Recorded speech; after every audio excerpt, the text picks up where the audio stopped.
Half yearly exam 2023 के economics subject के लिए most important topics and most important question लेके दोस्तों आपके बीच में आ गया हूँ। आपका अपना दोस्त नितेश बजाज, आपके अपने यूट्यूब चैनल 1-to-1 क्लासेस पे दोस्तों शुरू करते हैं आज के सफ़र को। बात करेंगे आज के इस वीडियो में इकोनॉमिक्स क्लास 12 के हाफ ईयरली एग्जाम में कौन कौन से क्वेश्चन आने वाले हैं, जिनके आने के चांसेस सबसे ज़्यादा हैं, वो टॉपिक कौन कौन से हैं और क्या क्या क्वेश्चन उनसे पूछे जा सकते हैं। दोस्तों शुरू करते हैं। सबसे पहले बात कर लेते हैं सिलेबस की। एक्सपेक्टेड पेपर पैटर्न इकोनॉमिक्स का एक्सपेक्टेड क्या 99% स्कूल में फॉलो होगा, फॉर श्योर होगा, डेफिनेटली होने वाला है। 1 मार्क के 20 क्वेश्चंस जिनमें आपको MCQ, assertion, reason base, fill in the blank सब मिल जाएंगे। 3 मार्क के 4 क्वेश्चन शॉर्ट क्वेश्चन है हमारे।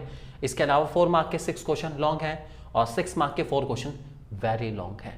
ठीक है, सबके सब क्वेश्चंस में आपको इंटरनल चॉइस मिलेगी। मतलब 3 मार्क के 4 क्वेश्चन है, किसी भी एक क्वेश्चन में एक इंटरनल चॉइस होगी।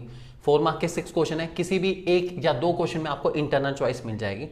इंटरनल चॉइस मिलेगी, ओवरऑल चॉइस नहीं है दोस्तों, ध्यान रख के चलेंगे। ठीक है, और एमसीक्यू में तो वो भी नहीं है, कोई बात नहीं। खैर एक आधे क्वेश्चन में फिर भी मिल सकती है, टेंशन मत लेना बिल्कुल भी। जो चैप्टर हम लोग कवर करके चलेंगे दोस्तों आज के इस वीडियो में, मैं आपको बताऊंगा नेशनल इनकम चैप्टर से क्या क्या आने वाला है, government budget, money and banking, और Indian economy on the way of independence, development experience 1950 1990 and new economic policy 1991। इन सारे चैप्टर से क्या क्या आने वाला है सब कुछ कवर करके चलेंगे दोस्तों।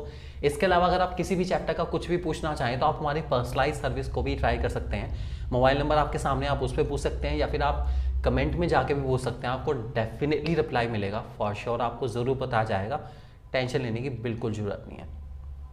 चलिए दोस्तों, इसके अलावा आप हमें इंस्टाग्राम पे फॉलो करना चाहें तो इंस्टाग्राम पे फॉलो कर सकते हैं। सबसे पहला चैप्टर हमारे पास आ चुका है, चैप्टर का नाम introductory macro economics, national income and related aggregates. Syllabus आपके सामने आ रहा है, सिलेबस में कोई भी चेंज नहीं करा गया है इस साल भी। इंपॉर्टेंट टॉपिक सुन लीजिए कौन कौन से हैं। सबसे पहले आपको तैयार करना है पॉजिटिव और नेगेटिव एक्सटर्नलिटीज़ कौन कौन सी होती हैं। बहुत बहुत बहुत इंपॉर्टेंट टॉपिक है। ठीक है, डायरेक्ट क्वेश्चन आता है, केस स्टडी के रूप में भी आ सकता है, अच्छा क्वेश्चन है। दूसरा हमारे पास आता है जिसका नाम है real versus nominal GDP. Real versus nominal GDP में क्या फर्क है, डिफरेंस की फॉर्म में बहुत बार आ चुका है, बहुत अच्छा टॉपिक है, अच्छे से करके जाएंगे। ठीक है, उसके बाद शॉर्ट क्वेश्चन में आपके या 1 वर्ड वाले क्वेश्चन में आपके आ सकता है फाइनल और इंटरमीडिएट रूट्स को आइडेंटिफाई करना, प्रिकॉशन कौन कौन सी है इनकम मेथड की, और न्यूमेरिकल्स पूछे जा सकते हैं आपसे वैल्यू एडिड मेथड और एक्सपेंडिचर मेथड पे। बहुत अच्छे से तैयार करिए। और अगर आपको नेशनल इनकम चैप्टर नहीं आता तो टेंशन लेने की बिल्कुल जरूरत नहीं है। इसका एक बहुत ही अमेजिंग कोर्स हमारी ऐप पे अवेलेबल है। You can see this and consider that course finest quality and finest explanation ever delivered.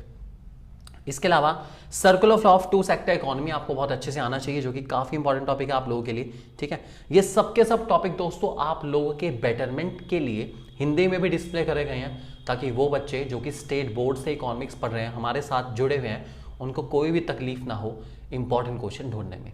तो हर एक टॉपिक को हमने हिंदी में डिस्प्ले करा गया है ताकि आपका बेटरमेंट हो जाए ज़्यादा से ज़्यादा। दोस्तों आप लोग वीडियो को लाइक करिए, शेयर करिए और चैनल को सब्सक्राइब करना बिल्कुल भी मत भूलेगा। आपका अपना चैनल 1-to-1 क्लासेस हमेशा आपकी सेवा में हाजिर। ठीक है, इसके अलावा हमारा दूसरा चैप्टर आता है जिसका नाम है मनी एंड बैंकिंग। बहुत अच्छा चैप्टर है हमारा money and banking. Money and banking का दोस्तों सिलेबस आपके सामने आ रहा है पूरा, सिलेबस में कोई भी चेंज नहीं करा गया है। इसके मोस्ट इंपॉर्टेंट टॉपिक हमारे पास आते हैं। सबसे पहला टॉपिक फंक्शंस ऑफ मनी, बहुत इंपॉर्टेंट टॉपिक है। और इस फंक्शंस में एक फंक्शन सबसे इंपॉर्टेंट है जिसका नाम है मेजर ऑफ वैल्यू, क्योंकि मेजर ऑफ वैल्यू वाले में हमारे पास एक पॉइंट आता है जिसका नाम है how money act as unit of account, जो कि बहुत अच्छा क्वेश्चन है। और how money act as measure of value भी काफ़ी अच्छा क्वेश्चन है। इन 2 पॉइंट को आप, एक ही पॉइंट है मतलब इन दोनों को आपस में रिलेट कर लेंगे आप, काफ़ी इंपॉर्टेंट क्वेश्चन रह सकता है आप लोगों के लिए। इसके अलावा credit creation bye commercial bank का न्यूमेरिकल एग्जांपल हर बार आ रहा है, लास्ट ईयर बोर्ड के पेपर में भी आया था। ठीक है, और इस साल वाला जो बोर्ड का पेपर हुआ था 2023 में, ठीक है मार्च में, उसमें भी आया था। इवन कंपार्टमेंट वाले में भी आया था। अच्छे से करके जाना, बहुत फायदा आपको देके जाएगा। तीसरा, सेंट्रल बैंक के फंक्शन कौन कौन से हैं। फंक्शन ऑफ सेंट्रल बैंक वैसे भी हमारा काफ़ी अच्छा टॉपिक है और काफ़ी इंपॉर्टेंट टॉपिक है हमारा आरबीआई के। ठीक है, और इसमें आप लोग क्वालिटेटिव एंड क्वांटिटेटिव इंस्ट्रूमेंट तो बहुत बहुत बहुत अच्छे से करके जाएंगे, सारे इंपॉर्टेंट है। ओपन मार्केट ऑपरेशन और रिवर्स रेपो रेट के ऊपर सबसे ज़्यादा फोकस करेंगे।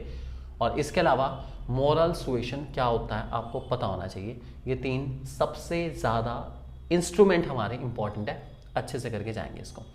नेक्स्ट चैप्टर हमारे पास पता ही है, मनी इन बैंकिंग का भी हमने सारा हिंदी में डिस्प्ले करा, आप देखना चाहें देख सकते हैं, कोई दिक्कत वाली बात नहीं। अगला चैप्टर हम लोग बात करने वाले हैं गवर्नमेंट बजट की, जो कि काफ़ी इंपॉर्टेंट चैप्टर है। सिलेबस आपके सामने है, इसके मोस्ट इंपॉर्टेंट टॉपिक बता देता हूँ। सबसे पहले objectives of government budget, case study के रूप में क्वेश्चन आएगा ही आएगा और फॉर श्योर आना चाहिए, बहुत इंपॉर्टेंट है। इसमें शुरू के 2 पॉइंट हमारे रीएलोकेशन ऑफ रिसोर्सेज और redistribution of income and wealth, ये 2 सबसे ज़्यादा केस स्टडी में आने वाले क्वेश्चन है। इसके ऊपर केस स्टडी आनी चाहिए, चांसेस काफ़ी ज़्यादा है, अच्छे से करके जाएंगे।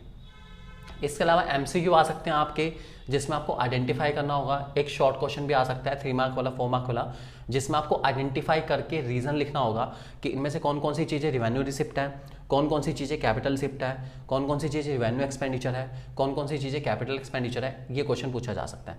और फाइनली हमारा डेफिसिट बजट क्या होता है, और उसी में हमारा एक सबसे इंपॉर्टेंट डेफिसिट जिसका नाम है फिस्कल डेफिसिट, बहुत अच्छे से करके जाना, बहुत फ़ायदा आपको मिलने वाला है इस क्वेश्चन में। नेक्स्ट हमारे पास आती है डेवलपमेंट, इंडियन इकोनॉमिक डेवलपमेंट। हमारे पास यूनिट 1 इसके अंदर जो रहेगी दोस्तों, यूनिट नंबर 6 है, उसका नाम, सिलेबस आपके सामने आ रहा है। इसमें हम लोग इंडिपेंडेंस की बात करेंगे, 1950 1990 वाले चैप्टर की बात करेंगे और एलपीजी पॉलिसी वाले चैप्टर की बात करेंगे। ये सब मिला के आपका लगभग 12 नंबर का पेपर आएगा बोर्ड में। फिलहाल आपके मैक्सिमम स्कूल्स के अंदर यही वाला चैप्टर, यही वाली यूनिट आ रही है हाफ ईयरली एग्जाम में। तो इसके क्वेश्चन की बात करते हैं। इसका जो सबसे पहला क्वेश्चन जो कि बहुत इंपॉर्टेंट वो आपको आना चाहिए, foreign trade under British rule, British rule में फॉरेन ट्रेड कैसा था आपको पता होना चाहिए। दूसरा, एग्रीकल्चर के रिफॉर्म्स कौन कौन से हैं, जिसमें इंस्टीट्यूशनल रिफॉर्म और लैंड रिफॉर्म्स, जिसको मैं बहुत अच्छे से याद करके जाऊंगा। टेक्निकल, इंस्टीट्यूशनल रिफॉर्म्स, दोनों रिफॉर्म्स को बहुत अच्छे से करना है, दोनों ही मोस्ट इंपॉर्टेंट है। एक रिफॉर्म आने के चांसेस काफ़ी ज़्यादा हैं। मुझे इंस्टीट्यूशनल वाले, जिनको मैं लैंड रिफॉर्म भी कहता हूँ, वो ज़्यादा इंपॉर्टेंट लगते हैं, उसके आने के चांसेस ज़्यादा रहेंगे। ठीक है। इसके अलावा आईपीआर 1956 क्या है, इंडस्ट्रियल पॉलिसी रेजोल्यूशन 1956 के बारे में एक नोट लिखने का चांस तो यार आना चाहिए, बनता है यार, काफ़ी अच्छा क्वेश्चन है। इसके अलावा लिबरलाइजेशन के अंदर कौन कौन से रिफॉर्म्स पास हुए गवर्नमेंट की तरफ से, अच्छा क्वेश्चन है। फाइनेंशियल सेक्टर रिफॉर्म सबसे ज़्यादा इंपॉर्टेंट रहते हैं, इसके फाइनेंशियल सेक्टर रिफॉर्म को बहुत अच्छे से करके जाना। और लास्ट, मेरिट डिमेरिट क्या है एलपीजी पॉलिसी की, क्या एलपीजी पॉलिसी ने देश को फायदे पहुंचाए या कुछ नुकसान भी थे। ठीक है, हर चीज़ का जो भी फायदा देती है वो नुकसान भी दे सकती है, तो ये एक बैलेंस मैनर में क्वेश्चन पूछा जा सकता है आप लोगों से दोस्तों, इसको बहुत अच्छे से करके जाएंगे। और मुझे पूरा विश्वास है कि जो आपका पेपर आने वाला है वो इन्हीं सारे क्वेश्चन से कवर होने वाला है। जितना अच्छे से प्रिपेयर कर सकते हैं उतने अच्छे से प्रिपेयर करेंगे दोस्तों। Thank you very much and God bless you all. मैं पूरी उम्मीद करूंगा और भगवान से ये प्रार्थना करूंगा कि आपका पेपर बहुत अच्छा हो। Thank you very much. और फाइनल एग्जाम के लिए जल्दी से चैनल को सब्सक्राइब कर लेना, क्योंकि बहुत amazing content accountancy, business studies, physical education, economics और साथ साथ अब तो इंग्लिश भी लेकर आएंगे यार आप लोगों के लिए। सिर्फ मिलेगा आपको कहाँ पर, आपके अपने यूट्यूब चैनल 1-to-1 क्लासेस पे। Thank you very much and God bless you all.